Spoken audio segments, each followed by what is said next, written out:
Justice League, John Cena ou encore Joker, beaucoup de news en J pour cette semaine qui a été riche en informations d'ici. Alors ne perdons pas plus de temps, mettez vos ceintures, relevez vos tablettes et embarquons ensemble pour le 3e Daily Planet News. Justice League International.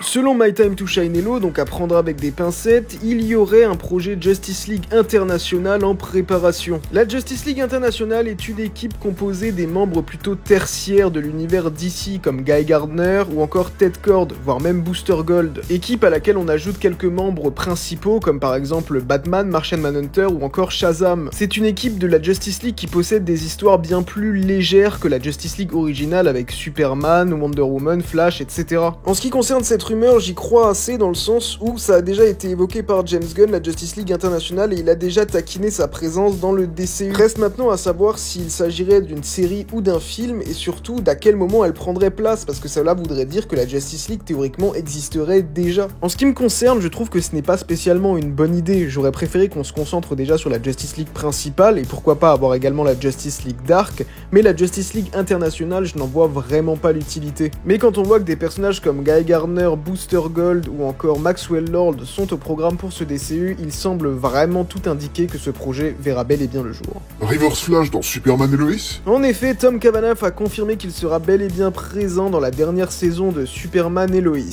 On ne sait pas encore quel rôle il va jouer, s'il va jouer un tout nouveau personnage ou s'il va reprendre son rôle de Harrison Wells ou Deobard Tone, donc le négatif de Flash. Cela semblerait quand même très peu probable, mais étant donné que la série se distingue quand même pas mal de la Reverse, même si on a déjà eu une apparition de John Diggle et une évocation à Oliver Queen, je pense quand même qu'il va jouer une variante de Harrison Wells. Cependant, il faudra attendre d'avoir plus d'informations sur cette ultime saison de Superman et Lois qui s'annonce très croustillant. Personnellement, je suis très content de l'ajout de Tom Cavanagh car je trouve que c'est l'un des meilleurs acteurs de la Reverse. Vraiment, ses performances étaient absolument époustouflantes dans la série Flash. Le costume moche. C'était probablement l'une des annonces les plus attendues par les fans de DC, le costume qu'arborera David Corenswet dans le film Superman de James Gunn prévu pour le 11 juillet 2025. Et c'est à travers un montage photo absolument ignoble qu'on aperçoit le nouveau costume qu'arborera Superman. Un costume très inspiré des New 52 mais avec un col roulé. Et oui, un col roulé. Un costume qui me rappelle également énormément les costumes qu'avaient les Gardiens dans les Gardiens de la Galaxie volume 3.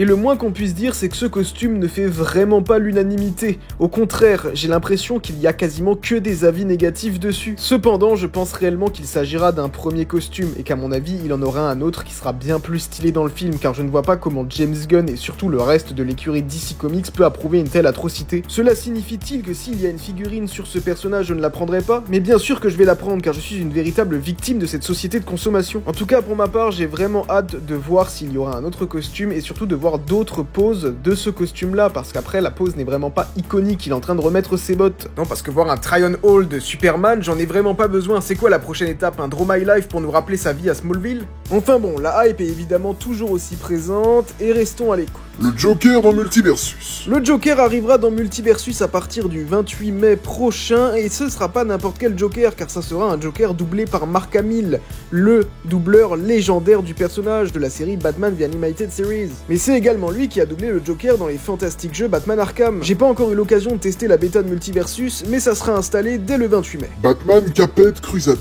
La série Batman Caped Crusaders arrivera le 1er août sur Amazon Prime Video et dans son intégralité. La série se déroulera durant les années 1940 et nous présentera une toute nouvelle interprétation du Chevalier Noir. Il n'a pas été traumatisé par le mort de ses parents, mais ça l'a marqué à tel point qu'il ne sait même pas ce qu'est être humain. Il est Batman et c'est seulement lorsqu'il est en Bruce Wayne qu'il porte réellement un masque. Cette série nous apportera une réinterprétation de certains personnages comme celui de Harley Quinn qui sera une simple psychologue qui n'aura aucun lien avec le Joker. Le chara-design de certains personnages est assez étrange, mais en tout cas je suis très curieux de voir cette série réalisée par Bruce Timm et produite par Matt Reeves. Matt Reeves, oui, le réalisateur des films The Batman. Rendez-vous donc le 1er août. Peacemaker saison 2. Frank Grillo reprendra son rôle de Rick Flag Senior que l'on découvrira dans la série d'animation Créatures Commandos prévue pour cette année sur HBO. Selon les propres mots de James Gunn, il aura un contentieux à régler avec Christopher Smith alias Peacemaker, ce qui nous ramène aux événements de The Suicide Squad dans lequel le même personnage a tué Rick Flag, donc le fils de Frank Grillo. Cependant, James Gunn nous avait assuré que The Suicide Squad ne serait pas canon au DCU, tout comme la première saison de Peacemaker. Ce qui est sûr, c'est qu'il y aura des incohérences et je souhaite fortement à James Gunn Gunn que son plan fonctionne, car là, il garde vraiment ces personnages-là pour une question d'ego, car ce sont ses propres créations.